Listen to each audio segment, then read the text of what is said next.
boleh, apakah benar ini dengan Ibu Susi ya? Iya benar Ibu, saya Ibu Susi. Oke. Sebelumnya ingin bertanya Ibu bagaimana kabarnya hari ini? Lumayan, cuman kadang kurang nafsu makan aja itu.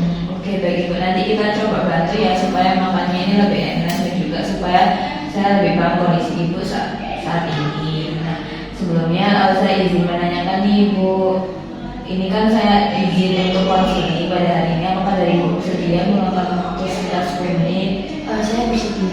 Oke baik Ibu, sebelum melakukan sesi konseling ini saya izin untuk mengukur tinggi badan juga berat badan dari Ibu sendiri, apakah boleh? Boleh? Oke, silakan berdiri ya Ibu.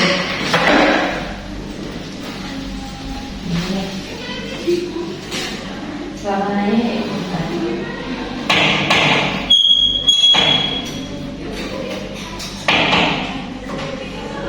Pandangan lurus ke depan.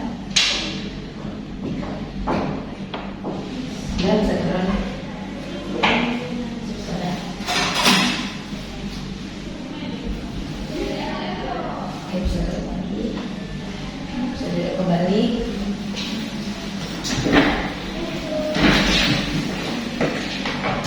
Tadi kan sudah diukur ya untuk berat badannya dari Ibu sendiri ini jadi 52 kg, lalu untuk tinggi badannya ini di 161 cm.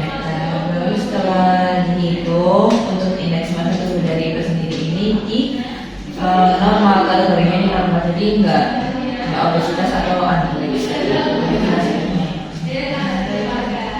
Jadi sebenarnya kondisi Ibu ini juga sudah cukup baik. Nah, namun tinggal kita jaga aja supaya berat badan dari Ibu ini tidak turun. Apalagi tadi Ibu bilang kan nafsu makannya berkurang.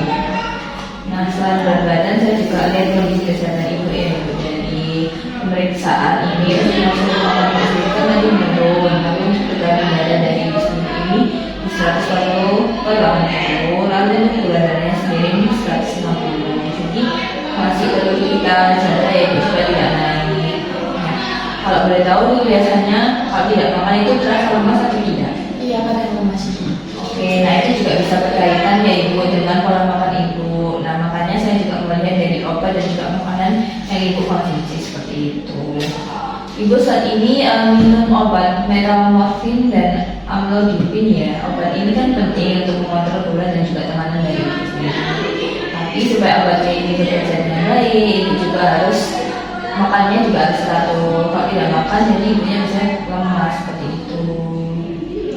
Iya, saya kadang memang lupa makan. Oke, nggak apa-apa Ibu. Nanti kita cari cara supaya Ibunya ini lebih mudah makan ya. Baik Ibu. Oke Ibu, saya ingin bertanya terkait mungkin lewat makan dari Ibu sendiri ya. Ibu biasanya makan berapa kali ya? Biasanya 2 kali kadang 3 kali makan. Oke, berarti masih belum teratur ya Ibu ya. Kalau lauk seperti ikan, telur, tempe itu sering dimakan atau Jarang. Oke, berarti jarang ya kalau jadi lauk ya. Nah, itu kalau sayur-sayurnya Sering tapi pakai sambal. ya emang enak sih Ibu ya, hanya pakai sambal. Mungkin untuk minumannya sendiri Ibunya biasanya apa? Saya suka teh manis. Oke, baik. Dari cerita Ibu ini supaya nanti saya coba jelaskan ya hasilnya ya Ibu. Nah, ini di perhitungan makan Ibu sendiri ini untuk energinya itu sudah cukup. Lalu untuk proteinnya masih kurang, karena Ibunya kan juga jarang konsumsi lauk ya seperti itu. Jadi Ibu kurang makan lauk dan selain itu juga makan Ibu ini belum teratur dan juga nafsu makannya menurun. Nah, ini juga menyebabkan Ibu juga kadang lemas. Iya benar. Ya, makanya nanti kita perlu perbaiki pola-polanya Ibu. Nah, ini yang paling ingin diperbaiki apa dulu? Biasanya dari makan teratur Ibu. Oke, bagus sekali Ibu. Kalau dari skala 1 sampai 10 seberapa ingin Ibu untuk memperbaiki pola makan? Silakan. Wah, tinggi ya Ibu. Berarti Ibunya ini sangat semangat ya untuk memperbaiki. Nah, kenapa Ibu ingin memperbaiki nih? Supaya sehat. Oke, Masya Allah. Ini tujuannya satu aja ya Ibu. Nah, supaya lebih mudah nih nanti saya bantu jelaskan ya lewat pandangan saya ya Ibu. Di sini kan ada leaflet tentang ilmu pada lansia ya Ibu. Nah di sini ini sudah dijelaskan Ibu untuk kecukupan energi berapa aja untuk lansia seperti itu. Contohnya untuk perempuan dari sini kan perempuan ya untuk energinya itu sekitar 1040 550 kilokalori, lalu untuk proteinnya sendiri ini 58 gram, dan juga lemaknya ini dalam sehari 45 gram, dan juga karbohidratnya sendiri dalam sehari ini 120 gram. Nah, dan juga ini apa saja nih nutrisi yang wajib untuk lansia? Contohnya protein. Proteinnya ini seperti ikan, telur, ayam, seperti itu. Jangan lupa dikonsumsi ya Bu. Kalau misalnya itu kalau makan makanan utama itu kalau bisa ada lauknya. Lalu di karbohidratnya sendiri ini perlu dikonsumsi yaitu sekitar 40 sampai 65%. Lalu di sini ada makanan yang harus dihindari nih dari sendiri. Nah, makanan yang tinggi garam, tinggi kalsium, seperti itu harus dihindari. Makanan yang goreng itu harus dihindari ya Bu.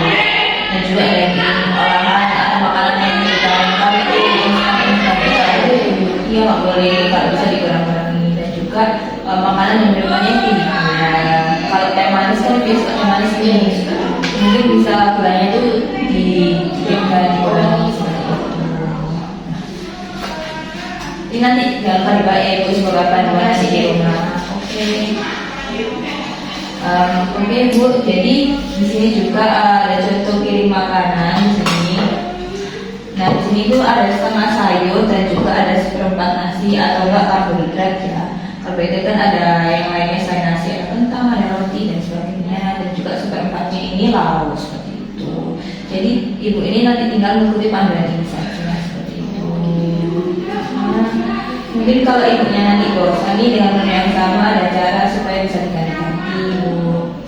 Nah namanya ini kayak daftar bahan makanan yang bukan. Jadi ibunya bosan nih sama nasi, mungkin bisa diganti dengan roti atau kentang seperti itu. Mungkin kalau misalnya ibunya bosan juga sama ikan, bisa diganti ayam, telur atau enggak daging sapi atau enggak. Juga kan kalau protein juga ada protein nabati, tahu atau tempe. Nah tempe kalau misalnya bosan tempe bisa diganti tahu. Jadi ibunya tidak bosan, makan itu saja, nanti porsinya tetap sama ya Bu. Oke. Nah sekarang nanti kita coba kesimpulan makan dari ibu sehari ya Bu. Nah di sini saya sarankan ibunya ini bisa makan dalam sehari itu 3 kali makan utama, 2 kali selingan. Nanti itu porsinya sedikit aja tapi sering makannya seperti itu. Dan juga nanti kita buat target ya Ibu. Iya. Mungkin yang pertama yaitu makan 3 kali sehari dalam sehari, dan juga ditambah lauknya. Jangan lupa ditambah juga selingan 2 kali dalam sehari, dan juga kurang-kurangin teh manis seperti itu. Apakah dari ibu ini siap untuk melakukan target tersebut? Insya Allah bisa. Oke, baik. Kalau nanti semisal ibunya tidak nafsu makan lagi, itu biasanya kenapa ya? Nggak selera aja sih Bu. Itu kurang selera ya. Oke, baik Ibu, nanti solusinya nanti ibunya ini makannya sedikit aja tapi sering. Pilih makanan yang ibu sukai seperti itu. Nah nanti juga ibunya bisa coba ingat ya Ibu di rumah berapa kali ibunya makan dalam sehari seperti itu. Dan makannya itu makan apa aja. Gimana? Oke, baik. Soalnya mungkin nanti ibunya tinggal di rumah itu sama siapa aja ya? Iya, saya dengan anak. Oke, bagus. Jadi nanti mungkin bisa disampaikan ke anaknya Ibu ya, bisa membantu Ibu mengolah makan itu. Seperti itu.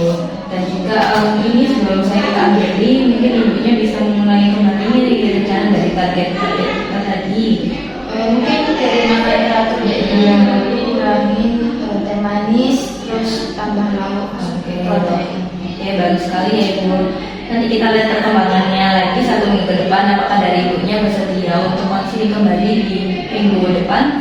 Saya bersedia. Oke, baik Ibu. Semoga ibunya sehat selalu dan juga ibunya bisa mematuhi dengan target-target tersebut. Terima kasih ya Ibu. Terima kasih Bu. Saya Terima kasih.